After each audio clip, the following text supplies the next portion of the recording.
Human life and human progress depend on water. Water that is both servant and master. For the majority of women in the rural areas of the developing world, water is the master. Much of their time and energy is used in its daily pursuit. Children, too, must join in the unending task.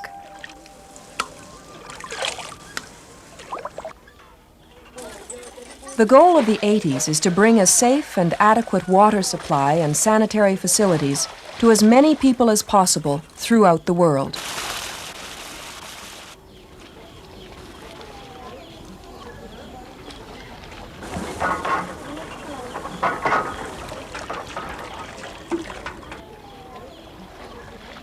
However, the task is enormous.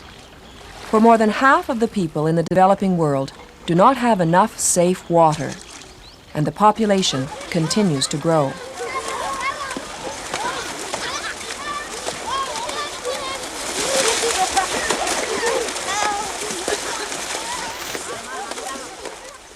Lack of knowledge about disease leads to practices hazardous to health.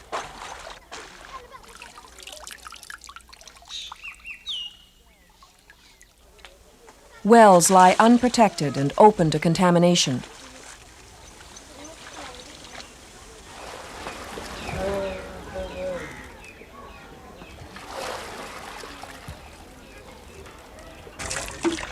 Even if the water source is safe, the surroundings are often polluted, and the water is in danger of becoming contaminated before it is used. And the water that is not used may become a breeding ground for disease.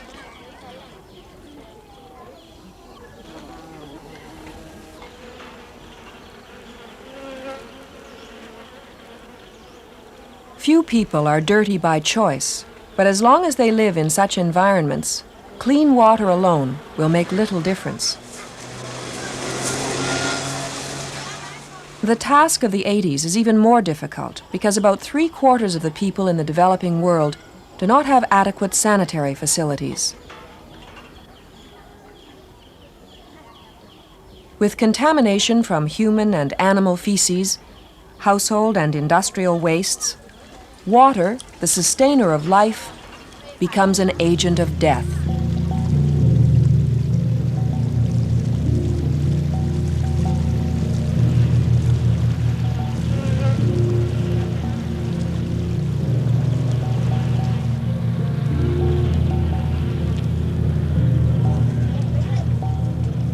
Cholera, typhoid, dysentery, and other waterborne diseases kill thousands of people every day. But the main culprit is not water. It is man's inability to safely dispose of his own feces.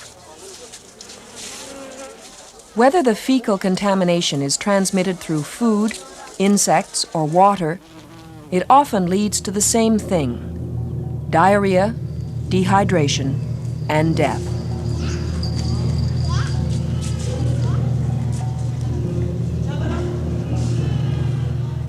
Acute diarrhea can strike people of all ages, but every year it kills about 5 million children under 5 years of age.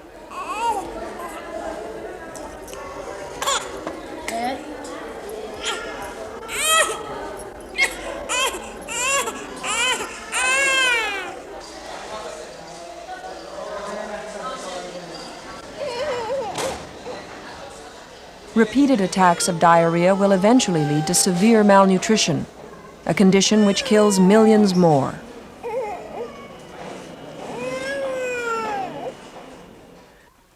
There is little hope of preventing such sickness and death as long as people get their water from polluted sources.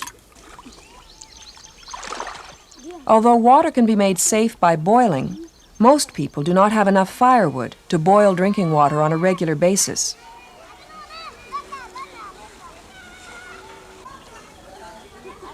As the dry season advances, the lineup at the well grows, and people wait longer to take home their share of water, water that is polluted.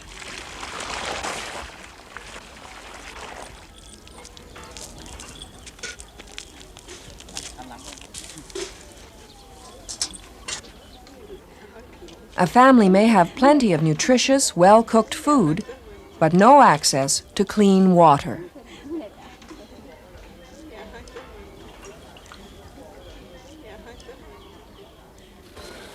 Surface water is seldom safe for drinking. It is easily contaminated by both animals and humans. Human wastes are especially dangerous because they may carry bacteria, viruses, and parasites which can cause diarrheal disease. These organisms cannot be seen except with a microscope, but they will be represented in this film by the moving gray-white color you see here. This contamination can quickly spread to be brought home by anyone drawing water for their family.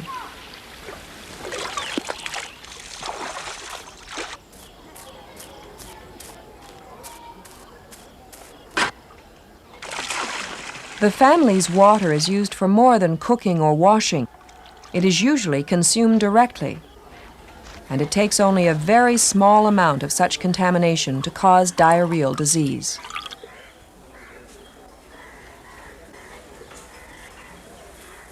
Disease can spread from one person to the whole community through water.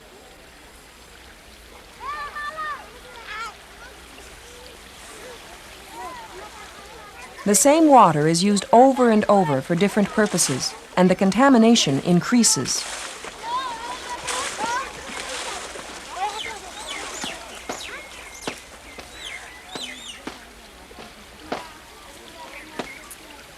Although moving rivers and streams may look clean, they're usually full of these invisible and dangerous organisms.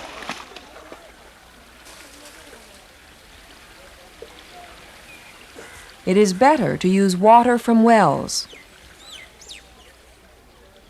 However, using a well does not guarantee clean water. Often the area around the well is also contaminated with human and animal waste. If the well is open and unprotected, such contamination will soon make contact with the water inside.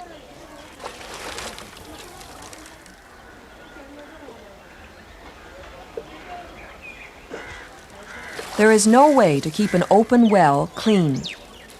So families who consider themselves fortunate to have a well may be no better off than those who take their water directly from rivers and streams. In many families, the older children look after their younger brothers or sisters. While the contaminated water may not make the older children sick, it could be a deadly poison for the younger ones, who have not had time to build up a resistance to the contaminants in the water.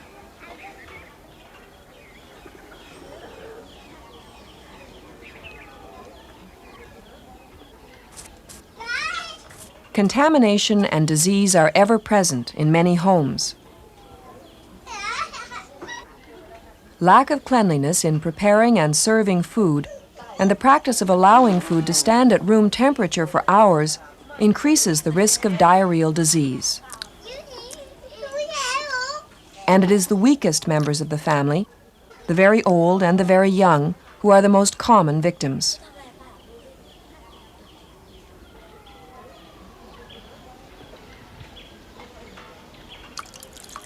Unfortunately, it is often the mother's hands that pass the contamination from a sick child to other family members by way of food and water.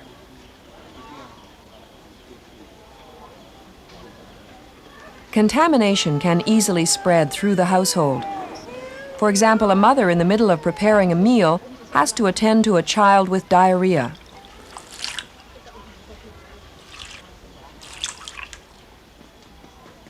She washes her hands after cleaning the child, but she does not scrub thoroughly, nor does she use soap. Like many people, she thinks that her child's feces are harmless. When she returns to the kitchen, her hands are still contaminated. The contamination is passed on to food and dishes.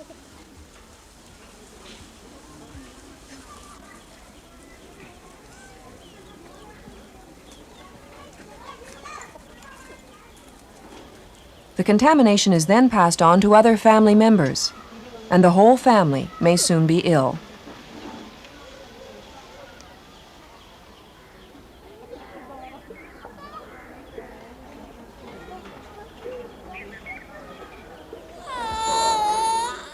When children are sick with acute diarrhea, they must be treated promptly, for they are rapidly losing essential body fluids and may die.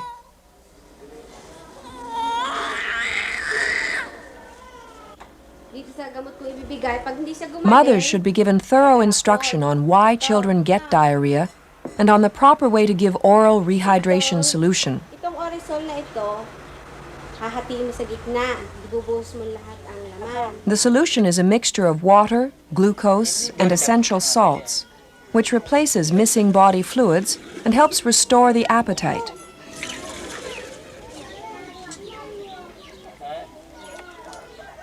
The child should also be breastfed or given energy-rich foods as soon as he or she will eat.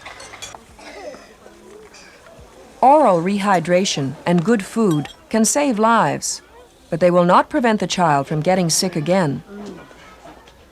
The mother and child will continue to spread contamination to one another unless changes are made in household hygiene.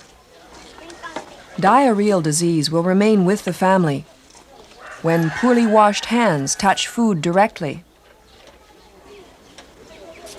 when water is contaminated by hands, or is left unprotected from birds and animals, and when bottles, dishes, utensils, and food are not properly protected. The home is by no means the only source of contamination and disease. Without basic sanitation practices, the whole environment becomes contaminated. Disease is spread by the runoff from wells, kitchens, and poorly built latrines.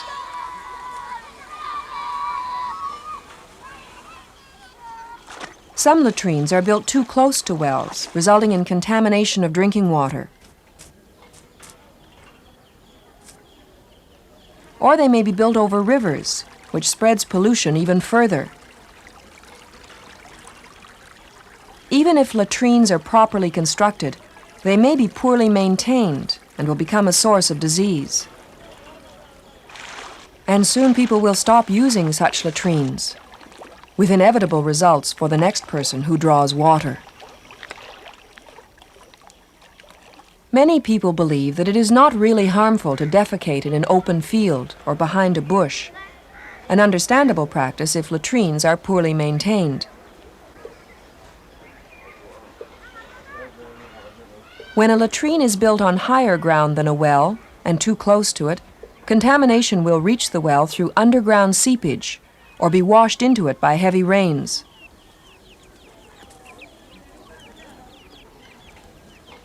Polluted water, poor sanitation, and lack of basic hygienic practices create a vicious cycle of infection and reinfection. The result is that many villagers are needlessly sick several times each year.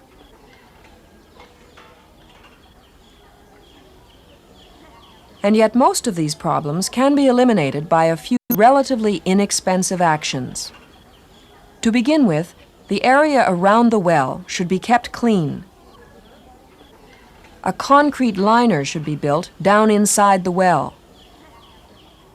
But as long as the well is open, the water can still be contaminated, so the well should be covered with a concrete cap. A reliable hand pump should replace the bucket and rope. The surrounding area should have good drainage to prevent runoff water from contaminating the well and from forming stagnant pools where insects can breed. One alternative is to use the runoff water for irrigating a vegetable garden. A separate concrete surface should be constructed for washing clothes and bathing, and the well area is complete.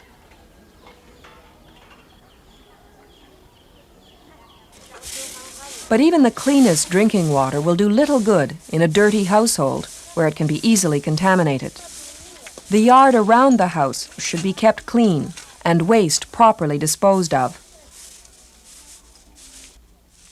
And kitchens kept clean will also reduce the risk of diarrheal disease.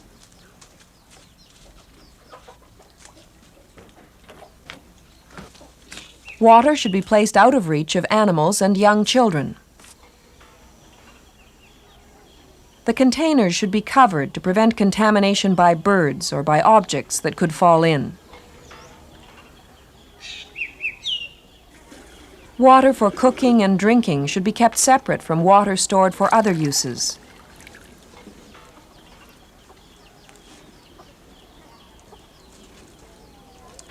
It is especially important that hands be washed thoroughly after the latrine is used. If soap is not available, ash is the next best substitute.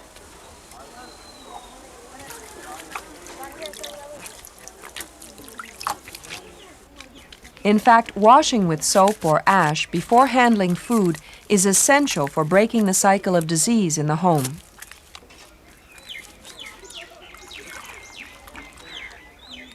Dishes should also be cleaned thoroughly, and feeding bottles should be sterilized by boiling.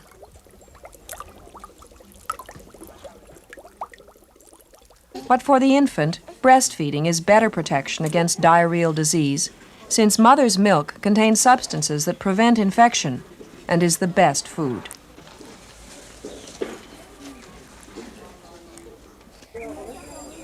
If a family practices good hygiene, the household will no longer be as great a source of infection and reinfection. But as long as the surroundings are contaminated by feces, diarrheal disease will remain a major problem. What is needed is a latrine that can be kept clean. Almost all communities can afford at least the basic pit latrine.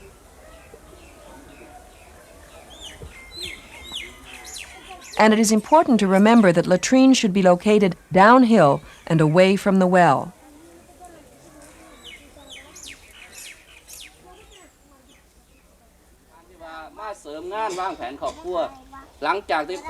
To bring about such changes in the community, people must work together. New ideas imposed on a village may not have any long-term effect if the villagers have not participated from the beginning.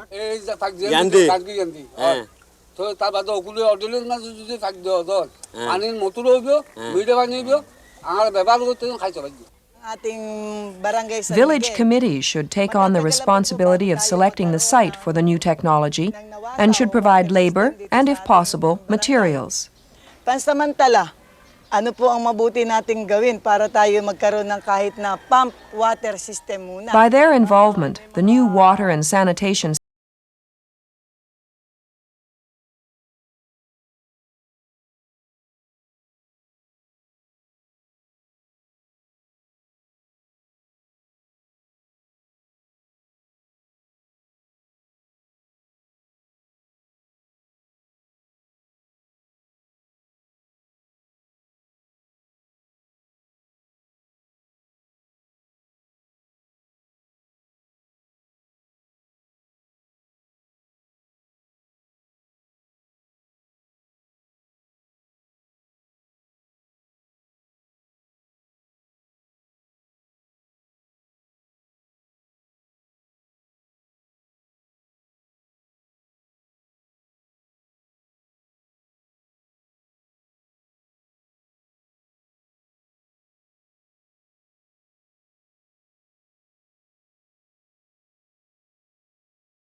be affordable, reliable, easy to install, and easy to maintain.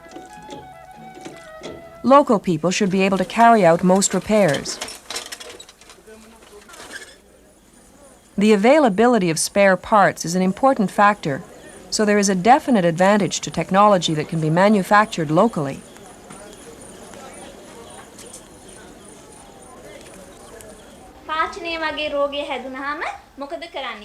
But technology alone will not bring about change in community health. There is a need for thousands of people in every developing country to be trained in the proper management of water and sanitation systems and in the promotion of good hygiene. People who will bring the message to their communities. สมบูรณ์นี่กินมีภูมิคุ้มกันโรคน้ำครับสำหรับนมแม่นี่ควรที่ให้ลูกกินแบบนมแม่มันเนาะอันนี้เด็กคนนี้ Hygiene education for mothers is especially important because of their crucial role in the home. Households that adopt new hygiene practices will influence others to do the same.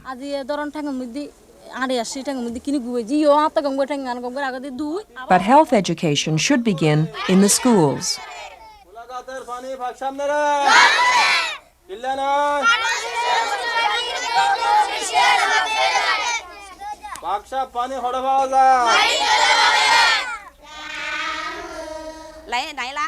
Children are usually the first to take on new ideas, and they can have an important influence in the home when they start putting their newfound knowledge into practice.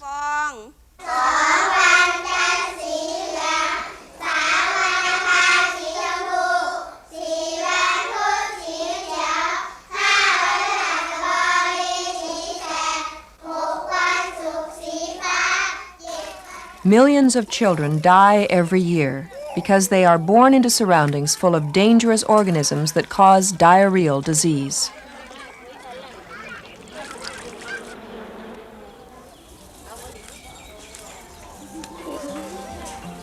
The cycle of infection and reinfection